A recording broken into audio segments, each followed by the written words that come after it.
Frank Malloy, Chief of Police for the Chicago Police Department. Ladies and gentlemen, first of all, thank you for your assistance in this murder mystery inquiry that I was instructed to take charge of, the death of Joe Costello. Firstly, some of you did very good. Some of you did okay. Some of you not so much. But I can assure you that the perpetrator of this crime has been apprehended. Joe Costello was a bad man. There can be no doubt about that. He had a bootleg company selling illegal alcohol across America. He was a tough guy. He was a killer. He had an organization that suffered fools lightly. And to be honest, his death is no great sadness to the world. However, I got a job to do, and a job we have done. I can announce to you that the perpetrator of this crime, the guilty party, was Bradley Geller, the accountant of Joe Costello. Bradley was a Harvard man, educated. He had been persuaded to become the accountant to Joe through extortion.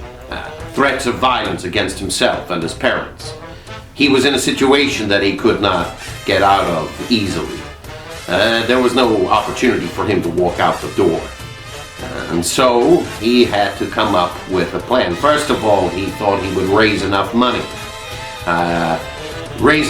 So that he and his parents could flee Chicago and set up a new life under a new identity. In doing so, he teamed up with Harry Breaker, the transport manager, to skim money off the top of Joe's income. But he knew that this was not going to get the job done. After all, Harry knew the truth. So he needed to come up with a plan to get rid of Joe Costello without the finger of suspicion being pointed at him. So he typed a letter. In that letter, he revealed certain information that would make Joe angry. He knew that Joe would want to call a meeting, get to the bottom of the matter, maybe crack a few heads. What Joe didn't know was this letter was the murder weapon. For the letter had been dipped in rat poison, soaked in rat poison. Rat poison contains thallium, a poison that seeps through your skin. So as Joe gripped the letter, the poison got to work, and Joe was killed. Now, I looked at a number of suspects in this matter, and many of them had motives. Clint Gregson, he wanted to be number 2, he wanted to be number 1. He wanted the business to stay with the booze and not go with the drugs that Joe wanted to expand into. So what did he do? He had an argument with Joe. Joe told him to put up or shut up. He shut up. But to get back at Joe, Clint had an affair with Joe's girl. Joe's girl, Patsy, she was in a loveless relationship. She enjoyed drinking and partying, but she did not enjoy the violence that Joe put upon her. So she went into the arms of another guy, Clint. I don't believe that she ever intended to kill Joe or get rid of him. She just wanted some comfort. Clint, I don't believe he wanted to get rid of the goose that laid the golden egg. They just wanted to hurt Joe, not kill him. Harry Breaker, yeah, he was skimming money off the top, but it wasn't him, and I knew it wasn't him. He doesn't have it up here to come up with such a devious way of killing someone. Jimmy Henderson, the enforcer, I mean, if he was going to kill someone, he'd stab them, shoot them, or beat them to death, not poison. No, it had to be somebody who was smart. It had to be somebody who was literate.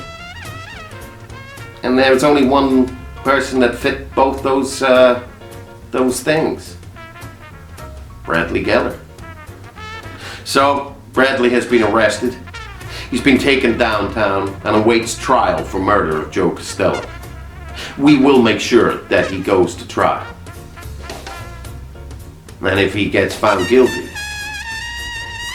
Then he can have a conversation with Joe, wherever Joe is now. In hell. The job is done. The mystery is solved. Thank you for taking part. We hope that you have had some enjoyment in a macabre sort of way, filling your time. I know it can't be easy for you being stuck in at home, but perhaps this has lightened the load a little. Have another drink of me, and remember, to save lives, stay home, stay safe. I've been Frank Malloy. Weeping Footsteps. Good night.